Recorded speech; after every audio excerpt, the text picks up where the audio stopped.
Vamos então seguir com o nosso estudo do livro Devassando o Invisível. São estudos sobre os fenômenos e fatos transcendentes observados pela mediunidade sob a orientação dos espíritos guias da médium Ivone do Amaral Pereira. Capítulo 8. Sutilezas da mediunidade, quarta parte.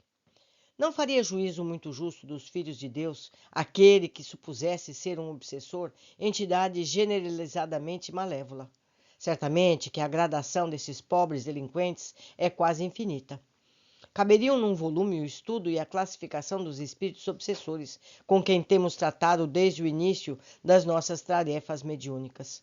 É possível que existam aqueles verdadeiramente réprobos, que há séculos permanecem nas sombras do invisível, incapacitados até mesmo de se comunicarem mediunicamente, cuja truculência vibratória aniquilaria um médium, se dele se aproximassem.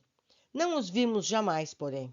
Até o presente, o mais pernicioso obsessor que conhecemos, aquele que nos chegou a apavorar, do qual fugimos espavoridas em corpo astral, foi certa entidade que perseguia uma doente, uma obsediada, internada em uma casa de saúde espírita em Belo Horizonte, Minas Gerais. Apresentava-se trajada com hábito religioso, inteiramente negro, aparecendo tratar-se de uma ex-freira, pois fora mulher quando encarnada.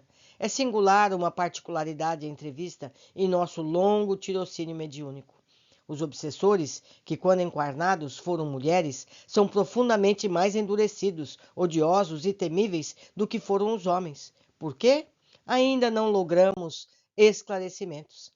Será porque seja a mulher mais irremediavelmente atingida quando ofendida do que um homem? Existirá na mente feminina imaginação mais fecunda do que na mente masculina, e essa maior intensidade imaginativa a tornará mais feroz nas atrocidades das vinganças contra os desafetos? Eis um campo para interessantes investigações psicológicas espíritas.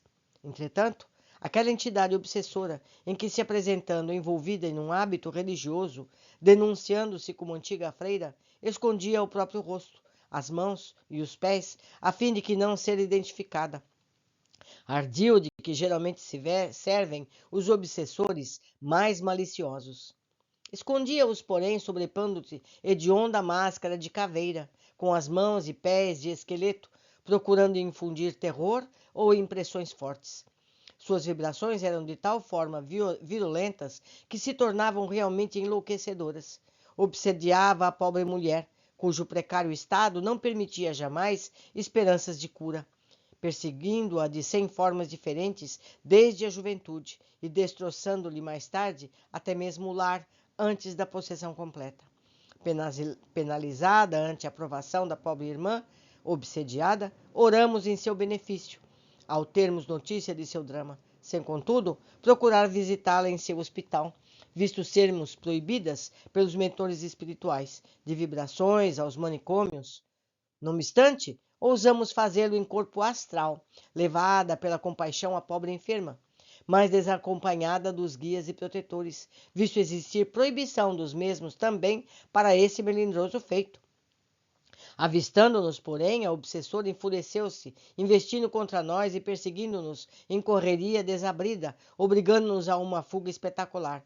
E somente nos abandonou quando, já despertando da letargia do transe, levamos o pensamento em prece na súplica de socorro ao nosso próprio benefício e em benefício da mesma. Parece que tais espíritos perdem de vista o médium ao cessar o transe mediúnico, nos casos que obedeçam àquela modalidade. No dia imediato, dissemos a um familiar da obsediada: dominada por semelhante obsessor, a pobre irmã não se curará jamais. Pois bem, falharam as nossas previsões. A entidade obsessora foi retirada logo depois, a contragosto. Não se converteu ao amor e ao perdão, é certo, mas se arrependeu do mal que vinha praticando. Não se enterneceu ante os desbaratos infligidos à sua vítima do presente, certamente, algoz do passado. Mas seu livre-arbítrio foi tolhido e ela se viu forçada a abandonar a presa, e esta foi recuperada para uma fase nova da evolução e de progresso. É que, sobrepondo-se às torpezas engendradas pela ignorância das criaturas que se debatem nas espinhosas vias dos aprendizados evolutivos, existe a benevolência suprema do Criador, capaz de operar tais milagres a benefício daqueles que derivam as suas próprias essências eternas.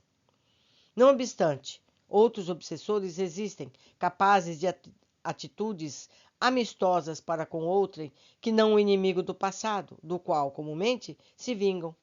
Contamos no espaço com a amizade afetuosa de vários espíritos obsessores que jamais nos molestaram, os quais, quando de uma série de amargos testemunhos a que fomos convocada, vinham em visita até nós, oferecendo-nos seus préstimos para algo que precisássemos.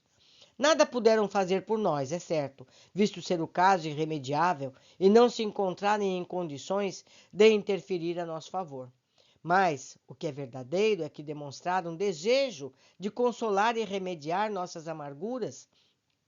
Suas atitudes, consideradas muito fraternas por nós mesmas, tiveram o dom de reconfortar nossa alma, nos edificar o coração, dado o encanto da revelação então obtida, a beleza do ensinamento aí percebido.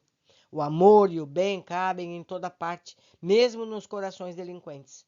E quando passam, conduzidos seja por quem for, deixam sempre um traço harmonioso de legítimo benefício. Dá-se, com muitas dessas entidades, o que se verifica na sociedade terrena. Uma pessoa possui inimigos, odeia-os, prejudica-os quanto pode, assassina-os se puder.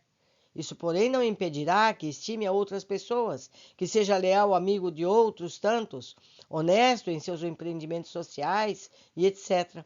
Sentimos compaixão e ternura por esses espíritos. Geralmente foram grandemente ofendidos e no passado reencarnatório por suas vítimas atuais, ou mesmo na existência vigentes.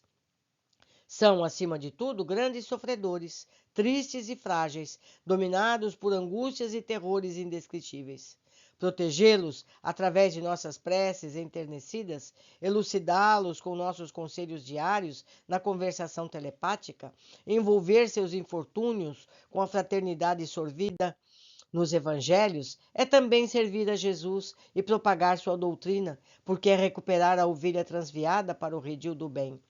Ao reencarnarem, essas almas, que também são emanações de Todo-Poderoso, procurarão o berço natal em ambientes espíritas, agradecidas pelo socorro que receberam dos adeptos da magna ciência e esperançadas na própria redenção, que lhes acena dos códigos imortais do Espiritismo.